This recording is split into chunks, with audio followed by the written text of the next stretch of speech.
अब देखो बेटा, इंटेलिजेंट बनने का यहीं से एक सूत्र फॉर्मूला जनरेट हो जाता है। कैसे? हम न्यूज देखते हैं, हमें न्यूज सारी पता होती है। आपके दिमाग 1400 सीसी का इंजन है, 1400 सीसी का इंजन है आपका ये। अब मैं बात जो बताना चाहता हूं उस पर गौर करना, क्योंकि वो लाइफ में बहुत काम आ सकती है। मैं ये कह रहा हूं कि जब हम टीवी देख रहे होते हैं और न्यूज देख रहे होते हैं खासकर, तो न्यूज बहुत फास्ट आती है और हमें वो सारी न्यूज पता भी होती है। अगर हमें वो न्यूज देखने के बाद चैनल बंद कर दे और हमारे डैडी हमसे ये पूछ ले कि क्या क्या आ रहा था, तो हम पूरी न्यूज बता देंगे कि ये जानकारी उसमें बताई थी। हमने उसको याद किया क्या?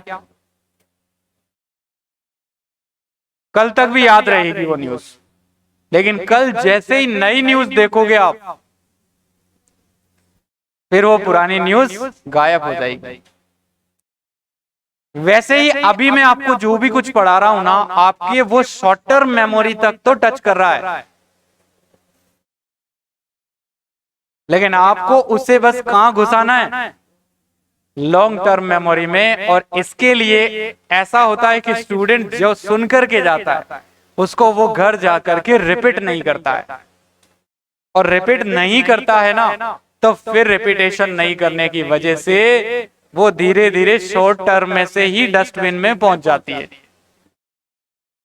सारी पढ़ाई धीरे धीरे उसने डस्टबिन में पटक दी और दिमाग अभी भी जीरो की जीरो।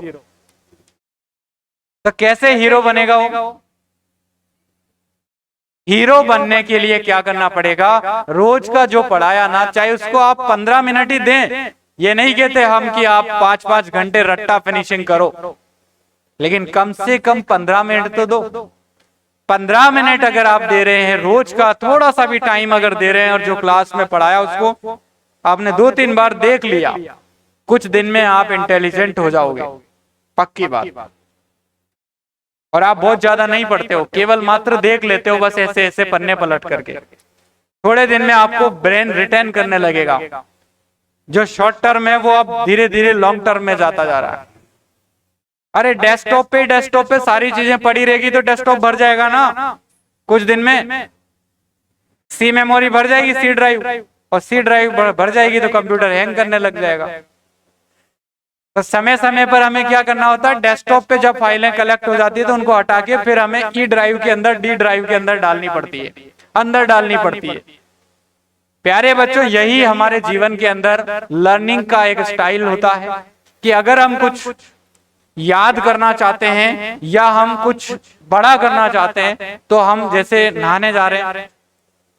मैं खुद ऐसे पढ़ता था भाई, मैंने बहुत पढ़ाई करी है 2 साल 2006 और 2007 में, उसके बाद मैंने कभी पढ़ाई नहीं करी। तो याद रखना, मैंने कहा कि पढ़ने के लिए क्या क्या करते थे हम? ऐसे ऐसे चार्ट बना लेते थे, अपनी दीवार पे लगा लेते थे। कोई टफ है टॉपिक, वो याद नहीं हो रहा है, तो हम उसको लिख के अपने हाथ से चिपका लेते थे। फिर हम क्या करते थे? टास्क रखते थे कि भाई अब नहाने जाएंगे, तो नहाने में हमारे 15 मिनट जो है वहां पे खर्च होंगे।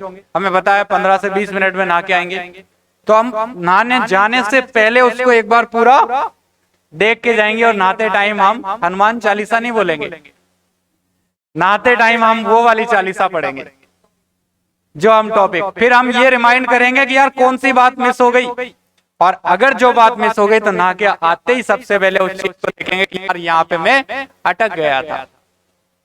और इस तरह से रोज प्रैक्टिस करूंगा ना, एक एक टॉपिक की भी रोज का, तो साल में 365 होते हैं। और 365 टफ टॉपिक अगर मैंने टिप्स पे ला दिए तो सिलेबस में बचा क्या? बोलो यार, एक दिन में एक काम भी अगर मैं ऐसे कर रहा हूं, और ये तो मैं अपनी पढ़ाई के बाद के काम में कर रहा हूं, या मैं खाना खा रहा हूं तब मेरे पास ऐसा कोई पेज लगा हुआ है जो मैं खाना भी खा रहा हूं और उसको रिमाइंड भी कर रहा हूं, याद भी कर रहा हूं। या मैंने और भी तरीके जो हैं वो लाइफ में यूज किए। जैसे मेरा कोई चैप्टर है, न्यूरोलॉजी मान के चलो, मैंने थोड़ा सा टाइम निकाला और आधा घंटा मुझे लगा, और मोबाइल का रिकॉर्डर मैंने खुद ऑन करा, और रिकॉर्डर ऑन करके मैंने ईयरफोन लगाए, और मैंने क्या करा? जो खुद की ही कॉपी के अंदर जो चीजें लिखी है वो पढ़ के मैंने पूरी रिकॉर्ड करके ऑडियो फाइल बना के रिनेम कर लिया। और मेरे पास देखते ही देखते 6 महीने का कोर्स होते होते पूरे खुद की भाषा में ऑडियो नोट्स बन गए। देखो आप, स्मार्ट तरीके। और अब जब मैं ईयरफोन लगा के घूमता हूं तो लोग सोचते हैं कि गाने सुनता है दिन भर, पागल है सब। राइट? मुझे देखने वाले क्या सोच रहे हैं? और तब बहुत मजा आता है जब दुनिया कुछ और सोच रही हो और आप कुछ कर कुछ और रहे हो। राइट? तो उस काम को करने में और इंटरेस्ट आता है, मजा आता है। आपको लगता है कि ये सब मुझे बेवकूफ समझते और मुझे बेवकूफ बन के रहना बहुत अच्छा लगता है। राइट? दुनिया आपको समझेगी बेवकूफ है, सेलेक्ट नहीं हो रहा है, अच्छी बात है भाई, बढ़िया है, तो मुझे बेवकूफ ही समझता रहे। क्योंकि वो जितना आपको बेवकूफ समझेगा ना, वो उसकी खुद की बेवकूफी होगी। क्योंकि आप तो अपने मार्ग पे बहुत स्पीड से चल रहे हो, लेकिन उसको इस चीज का अंदाजा, अगर अंदाजा हो जाएगा ना, तो वो कांटे बिछाना शुरू कर देगा। और आपको वही करना है, कांटे नहीं चाहिए। कोशिश उतनी करनी है जितनी, ऐसी करनी है कि जितनी हो सके हमें परिस्थितियां कम करते रहना है, अपने मार्ग में बाधाओं को रोकना है।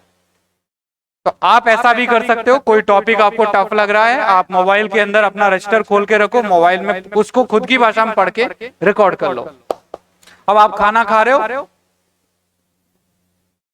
लगाया ईयरफोन और आपकी पढ़ाई चल रही है। क्लियर है बच्चों? तो हम लोगों को सबसे पहले प्राइमरी काम करना है अपनी नोट्स कॉपी को याद करना। ये पहला काम होता है कंपटीशन का। जब ये नोट्स कॉपी याद हो जाएगी, फिर मुझे पूरा समय देना है क्वेश्चंस को और टेस्ट सीरीज को।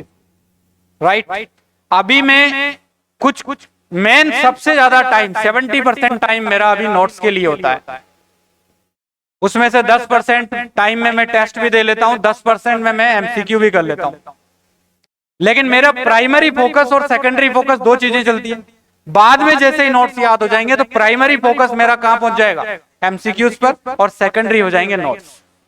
लेकिन पहला एम है कि मुझे थ्योरी पूरी याद करनी है, परफेक्ट करनी है। क्लियर हो गया है बच्चों? तो याद रखो, पढ़ाई, अगर मैं देखो एक कंपटीशन हो रहा था और उसमें बहुत सारे भोंट बच्चे भी थे। भोंट बच्चों का मतलब था कि जो स्मार्ट काम नहीं जानते थे। तो ट्रेनर ने कहा कि आपको इस दीवार के उधर जाना है। राइट? तो वो लोगों ने दीवार में बहुत धक्के मारे, लेकिन वो गेट खुला नहीं, दीवार खुली नहीं। लेकिन उन्होंने थोड़ा सा इधर से उधर घूम के नहीं देखा, क्योंकि आगे से पूरी दीवार खाली थी। बस उन्होंने तो कहते ही कि अपन को सबसे पहले जाना है। और एक इंटेलिजेंट आया, उसने कहा कि भाई क्या करना क्या है, कि आपको उस पार जाना है। अच्छा ठीक है, उस पार जाना है। तो पहले उसने घूम फिर के पूरा मुआवना किया और ये देखा कि कहीं कुछ सुराग है क्या, और उसने देखा कि आगे से पूरी दीवार ही ओपन है।